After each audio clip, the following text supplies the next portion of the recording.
la República Popular China ha venido llevando progreso, beneficios, desarrollo a los pueblos que fueron colonizados, y ahora las potencias agrupadas en la OTAN tienen ya una guerra entre las potencias que han sido colonialistas y neocolonialistas, dígase los Estados Unidos, dígase Europa.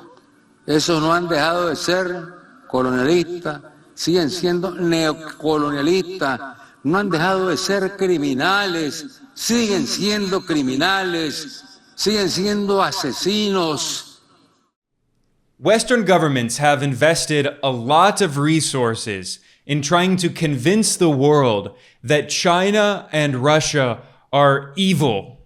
NATO held its summit in Washington in July, and Western governments jointly declared that Russia and China are their main adversaries.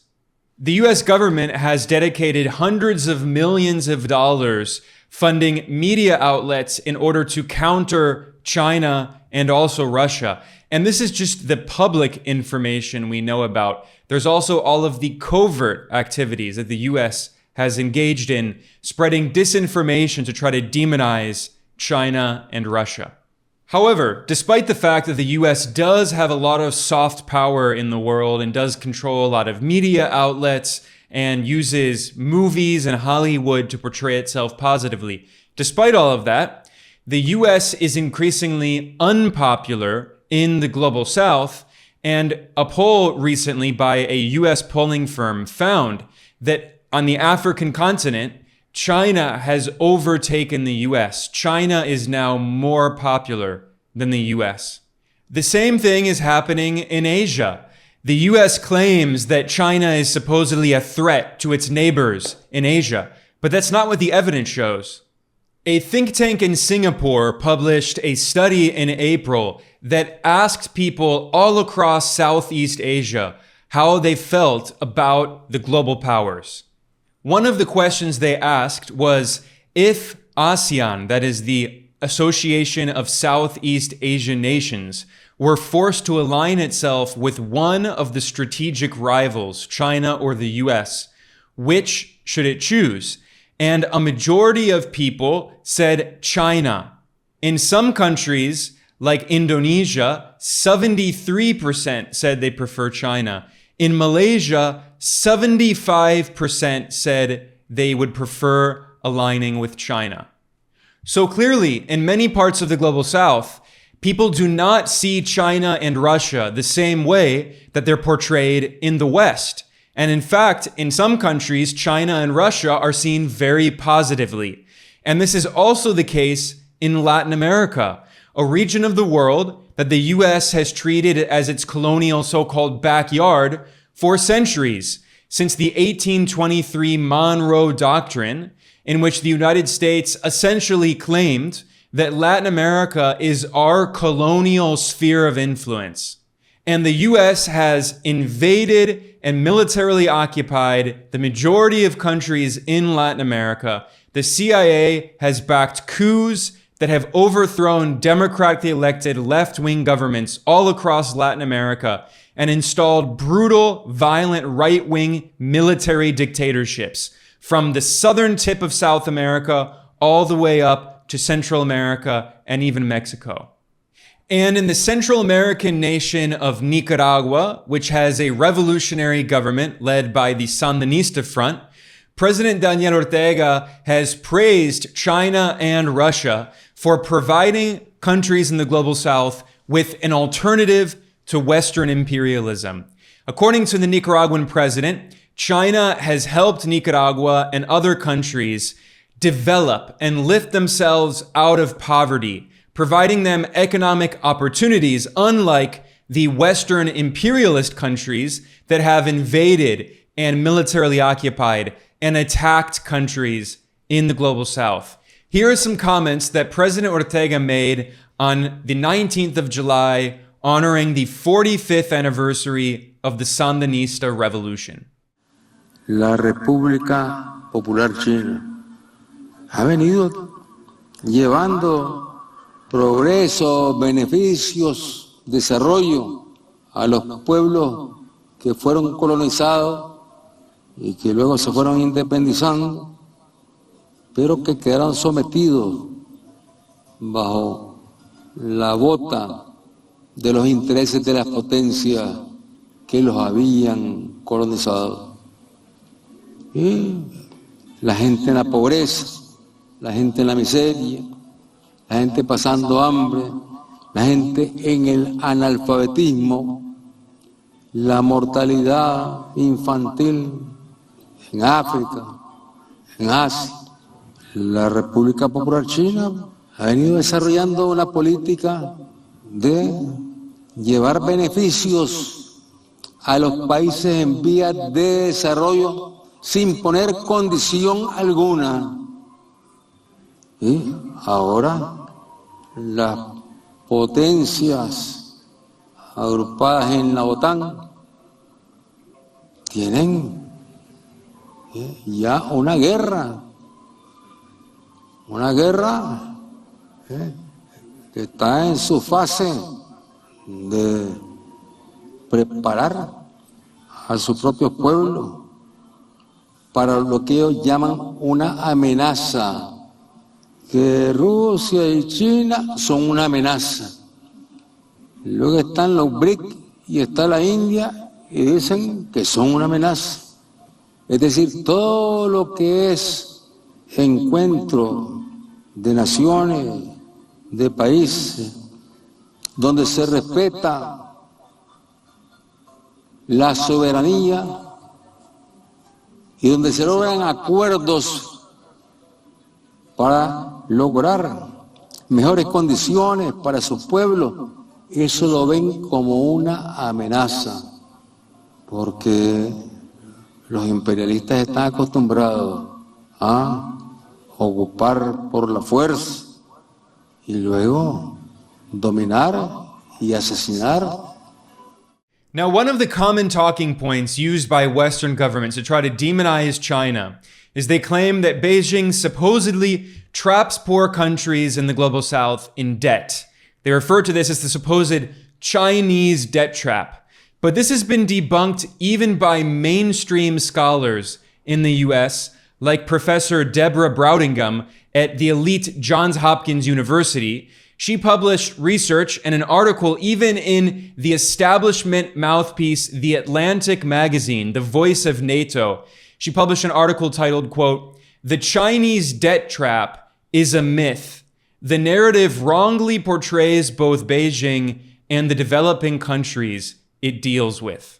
In fact, many formerly colonized countries are trapped in a Wall Street debt trap, not a Chinese debt trap. According to data from the United Nations, 62% of the external debt of developing countries is owed to private creditors, that is, vulture funds on Wall Street, international sovereign bond investors, foreign banks.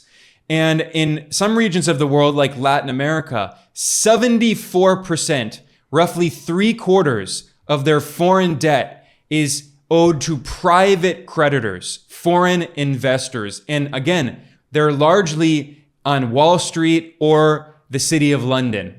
An economist from Kenya explained in an article that, quote, "China is neither laying a debt trap nor building a lot of fossil fuel projects in Africa. Rather, China has been relatively generous with debt relief and in developing Africa's renewable energy capabilities."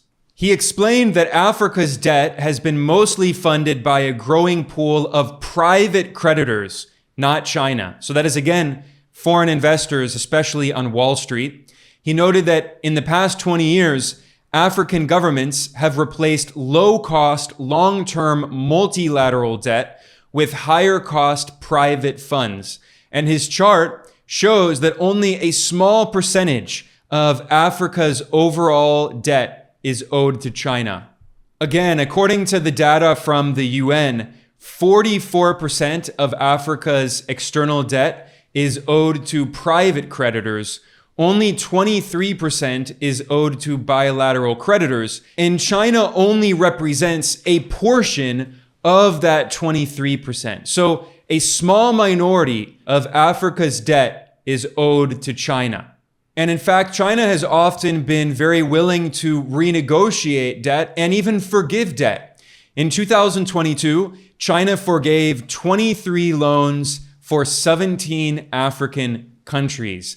And these loans were used to build infrastructure. Whereas, Western governments, US-dominated financial institutions like the IMF and the World Bank, and investors on Wall Street, they lend money to poor countries in the global South. And where does that money go? In many cases, we don't know where that money goes. It's often used to fuel corruption. Whereas in the case of African loans, it's being used for very specific infrastructure projects. We know where the money went. It was used to try to grow the economy, to develop the country, not simply for corruption, which a lot of Western private lending goes to fund.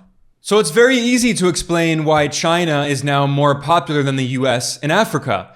Because China was a formerly colonized country. It was partially colonized during the Opium Wars, and the Western governments, the colonial powers, invaded China multiple times. They colonized parts of China. The UK colonized Hong Kong. The Portuguese Empire colonized Macau. They stole China's natural resources and imposed unequal treaties on China. And China has lifted itself out of poverty after its socialist revolution.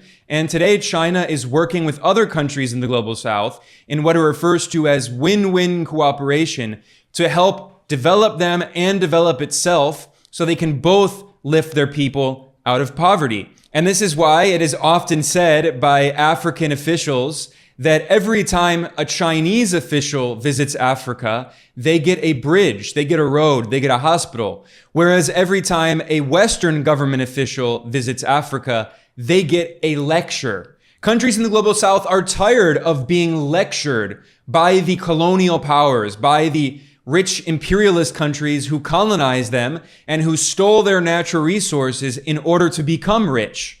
So this explains why Nicaragua's president, Daniel Ortega, said that China has been a great friend of Latin America, helping the region to develop.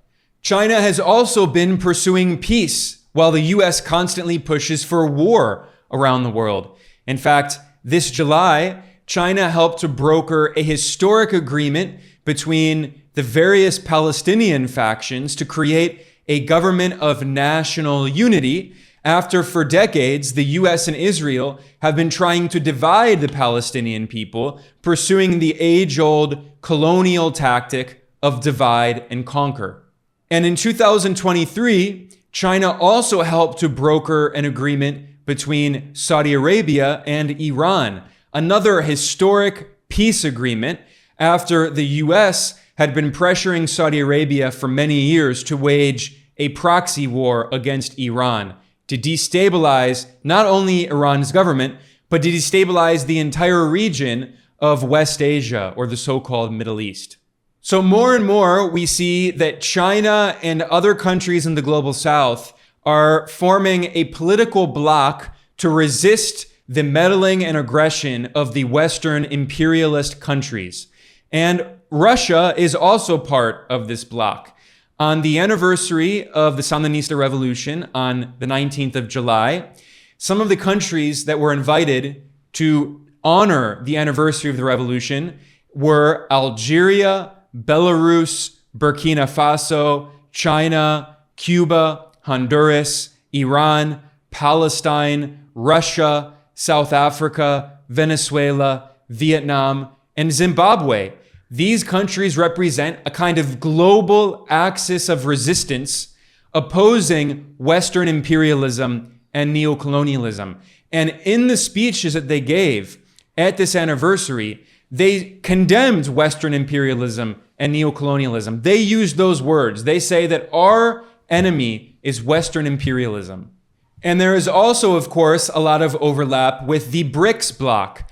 And Nicaragua has applied to join BRICS, along with many other countries in Latin America, including, for instance, Venezuela and Bolivia who have applied, or in Asia or in Africa.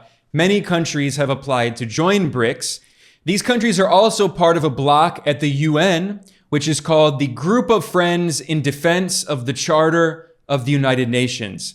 And together, they have been trying to defend international law against the Western attempt to replace international law with the so-called rules-based international order. And furthermore, they have been opposing Western attempts to invade their countries, meddle in their countries, overthrow their governments, impose illegal unilateral sanctions, and other neocolonial policies. Nicaragua is a good example of this.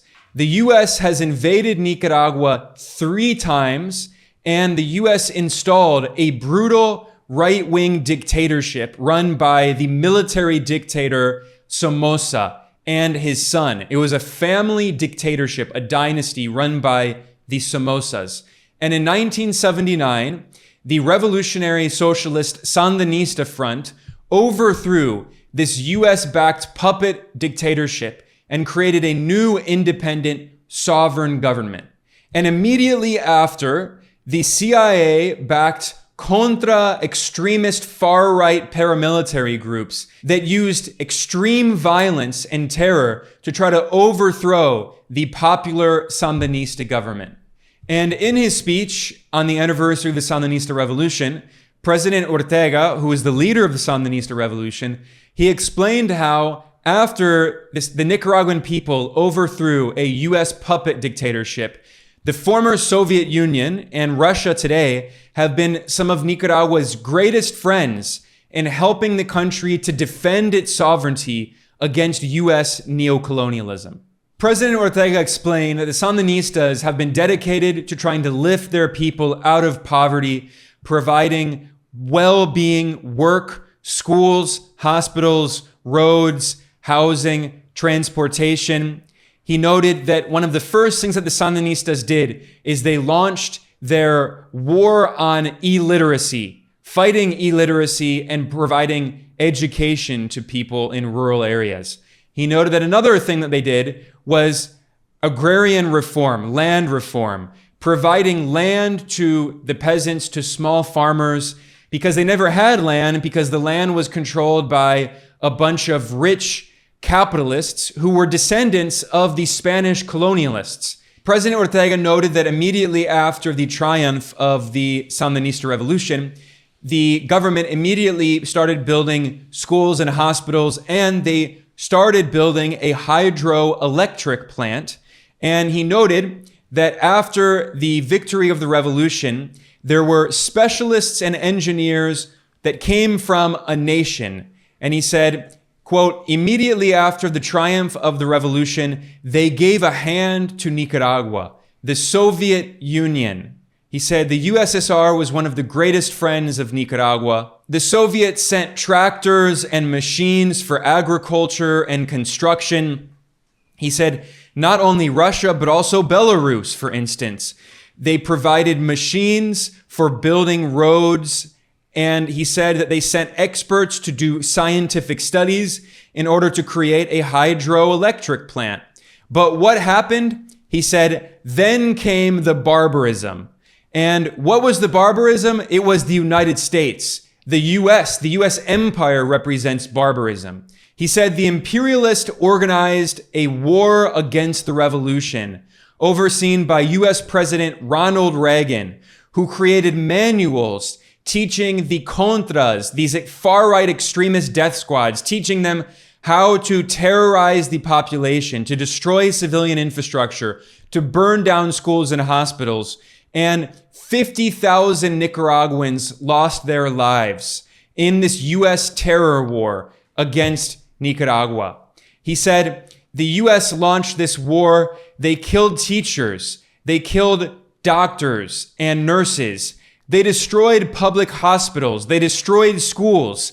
They also destroyed the machines and the equipments and teams that had been provided by Russia and Belarus, by the former Soviet Union, that were working to build schools and hospitals. The CIA-backed death squads put dynamite on the machines the technology that had been provided by the Soviet Union to blow it up, to destroy it. And by the way, these are not just the accusations of Nicaragua's President Ortega. The International Court of Justice, the top UN legal authority at The Hague, in 1986 ruled that the US government did all of this. They said that the CIA carried out these acts of war, these terror attacks on the Nicaraguan people, putting mines in Nicaragua's civilian ports, blowing up infrastructure, bridges, and roads. And The Hague ruled that the US government owes the people of Nicaragua reparations for carrying out these horrific crimes. And what was Washington's response? It completely rejected the ruling, and still today, the US refuses to give the people of Nicaragua the billions of dollars in reparations that it legally owes. In fact, this was admitted even by a former leader of the CIA-backed Contras in a 1986 article published in the New York Times titled, quote, "Terror is the most effective weapon of Nicaragua's Contras." This op-ed was written by Edgar Chamorro, who is from one of the most powerful right-wing rich oligarch families in Nicaragua. This family has had 6 presidents in the history of Nicaragua. They were the longtime collaborators with US imperialism. They are the US imperial puppets in Nicaragua. Still today, they've been trying to destabilize the country. Well, in this letter to the editor, he explained how he had previously been one of the members of the directorate of the so-called Democratic Forces of Nicaragua, which were a CIA-backed Contra group. And Contra is Spanish, by the way. It's short for Contra-Revolucionario, which literally means counter-revolutionary. That's what they called themselves proudly. They said, we are counter-revolutionaries. So this oligarch, this former Nicaraguan oligarch living in Florida, he published this article in the New York Times. It was a mea culpa, admitting his crimes. And he admitted that they used systematic terror tactics. He said, quote, "The Contras were and are a proxy army controlled by the US government." He said, quote, "If US support were terminated, they would not only be incapable of conducting any military activities against the Sandinistas, but would also immediately begin to disintegrate. I resigned rather than continue as a CIA puppet." So this is a former leader of the Contras saying, yeah, we are CIA puppets. He said furthermore, quote, "It was premeditated policy to terrorize civilian non-combatants to prevent them from cooperating with the Sandinista government. Hundreds of civilian," I'm not going to say these words here because this will be censored in the algorithm, but horrific crimes that were committed against civilians in Nicaragua. You can find the article, the worst crimes you can imagine. He said these crimes were committed in pursuit of this policy, of which Contra leaders and their CIA superiors were well aware. He said, quote, "The Contra military force is directed and controlled by officers of Somoza's National Guard." That is the US puppet dictatorship. The National Guard of Somoza was created by the US military after they were forced out. They were forced to end their colonial occupation of Nicaragua by the revolutionary leftist nationalist general Augusto Sandino, who inspired the Sandinista Front. So this US puppet dictator was forced out in 1979, and then his former officials tried to reconstitute the right-wing dictatorship on behalf of the CIA. A US congressional study found that 46 of 48 of the positions in the Contras military leadership were held by former guardsmen of the Somoza regime. And this former oligarch, this right-wing oligarch from the Nicaraguan regime, from the Chamorro dynasty, he admitted that the Sandinistas have made enormous advances in education, housing, and healthcare. He said, unfortunately, quote, "The Contras burned down schools, homes, and health centers as fast as the Sandinistas build them." He said, quote, The Sandinistas must be credited with generating an atmosphere of genuine equality for the first time in Nicaragua's history. The Contras, on the other hand, quote, who were my colleagues, they talked mostly of recovering their lost wealth and privileged status.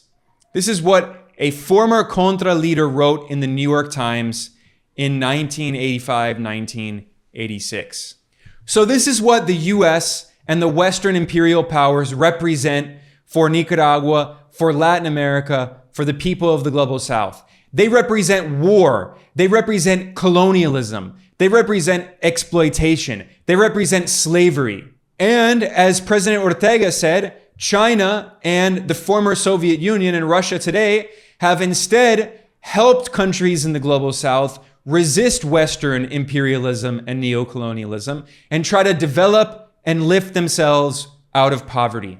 In his speech on the anniversary of the Sandinista Revolution, President Ortega said, quote, the Soviet Union, led by Russia, did not come here in order to take the riches of Nicaragua. Rather, it came here to give a hand to the Nicaraguan people so that we could develop, so that we could prosper. He said, the difference between the powers that have been colonialists and neocolonialists, like the United States, like Europe, they have not stopped being colonialists. They continue being neocolonialists. They have not stopped being criminals. La Unión Soviética, encabezada lógicamente por Rusia, no venía a instalarse aquí para llevarse las riquezas de Nicaragua, sino que venía aquí a darle la mano al pueblo nicaragüense para que pudiera desarrollarse, pudiera crecer. Esa es la gran diferencia entre las potencias que han sido colonialistas y neocolonialistas, dígase los Estados Unidos, dígase Europa. Esos no han dejado de ser colonialistas, siguen siendo neocolonialistas, no han dejado de ser criminales, siguen siendo criminales, siguen siendo asesinos. Those are the kinds of quotes that you're never going to see in the Western corporate media, because instead, Western governments have invested huge sums of money and pressured journalists in the supposedly free media who get rewarded if they regurgitate the government line and they lose their job if they don't. They have invested so much energy in trying to convince the world that China and Russia are evil boogeymen. But in reality, if you listen to the speeches of leaders in Latin America, in Africa, in parts of Asia, you can see that they are in alliance with China and Russia, not in this kind of condescending father-son relationship. They're not being told what to do by China and Russia, but China and Russia are part of a bloc of global South nations that are trying to develop an alternative to Western hegemony and neocolonialism. They are trying to create new economic alliances, new financial institutions through things like BRICS and the New Development Bank. They're trying to create new security organizations like the Shanghai Cooperation Organization. And they're trying to create a multipolar world that is truly a democratic world, not a global dictatorship run by the West, in which the Western colonial powers that tried to colonize almost the entire world try to continue controlling the world today as their neo-colonial spheres of influence. We're living in a different era, and countries like Nicaragua, the revolutionary Sandinista government, are at the vanguard of this struggle against imperialism. On that note, I'm going to conclude. I'm Ben Norton. I want to thank everyone for joining me today. Please like and share this. Please subscribe, and I will see you all next time.